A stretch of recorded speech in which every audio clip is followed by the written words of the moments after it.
તો જો ફ્રેન્ડ્સ, આજે આપણે બનાવીશું ખીર. તો સૌપ્રથમ તો આપણે ભાતને સારી રીતે ધોઈ અને કુકરમાં બાફી લીધા છે, પાણી નાખી. અને તો બફાઈ ગયા છે ભાત, તમે જોઈ શકો છો. એકદમ સરસ થઈ ગયા છે. અને હવે આપણે તેને બરાબર ઘૂમેડી લેશું. આવી રીતે ખીર બનાવી તો ઓછી મહેનતથી બની જાય છે,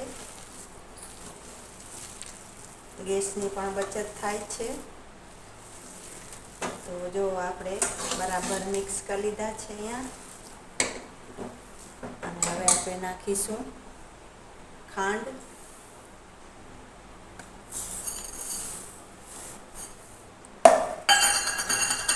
એક વાટકી ભાત છે તો આપણે 1.25 વાટકી ખાંડ લઈ લીધી છે અહીંયા. કારણ કે દૂધ પણ સાથે હોય એટલે ખાંડ થોડી ખીરમાં વધારે જોઈએ. હવે આપણે ગેસ કરી દઈશું ચાલુ. અને હવે આપણે અહીંયા નાખીશું દૂધ. અત્યારે 1 તપેલી દૂધ લઈ લીધું છે, નાની. જરૂર પડશે તો આપણે નાખીશું. અને બરાબર આપણે મિક્સ કરી લઈશું. અહીંયા છે ડ્રાયફ્રૂટ, કાજુ, બદામ, પિસ્તા, ઇલાયચી. તો તે આપણે નાખી દઈશું.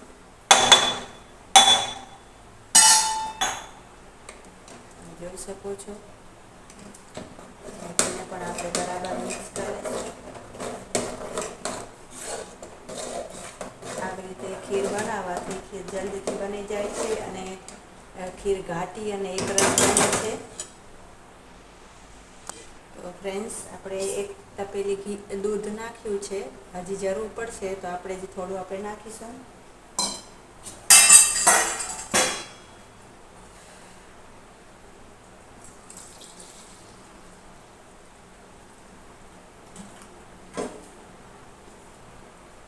જો 1 તપેલીમાં થોડું ઓછું છે તો આપણે નાખી દઈશું.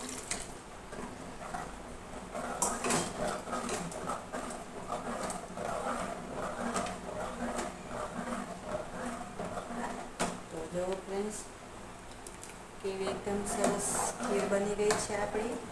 બસ હવે દૂધ પણ ગરમ હતું આપણું, એટલે ખાંડ પણ ઉકળી ગઈ છે અને બહુ વાર નહીં લાગે. જરાક આમ સીજે એટલે આપણે ગેસની ફ્લેમ બંધ કરી નાખશું, કારણ કે ભાત પણ એકદમ સરસ ચડી ગયા છે. તો આવી રીતે આપણે થોડી વાર તેને ઘૂમેડી લઈશું, જેથી કરીને ભાત તળિયામાં છૂટે નહીં. જો દાજી જાય તો ખાવામાં દાજેલી સ્મેલ આવે તો ભાવે પણ નહીં. એટલે થોડી વાર આપણે તેને હલાવતા રહીશું. અને અહીંયા બાજુમાં ફ્રેન્ડ્સ બટેટાનું શાક બને છે.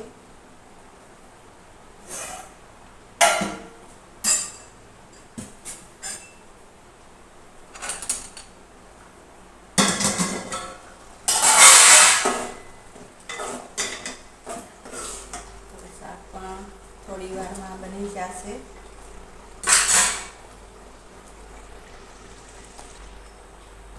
તો જો ફ્રેન્ડ્સ, અહીંયા ખીર સરસ સીજી ગઈ છે.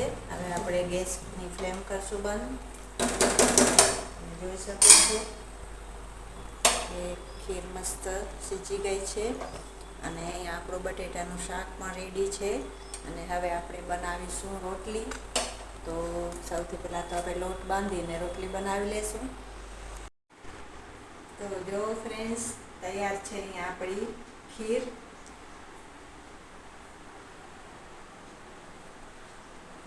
રોટલી અને બટેટાનું શાક.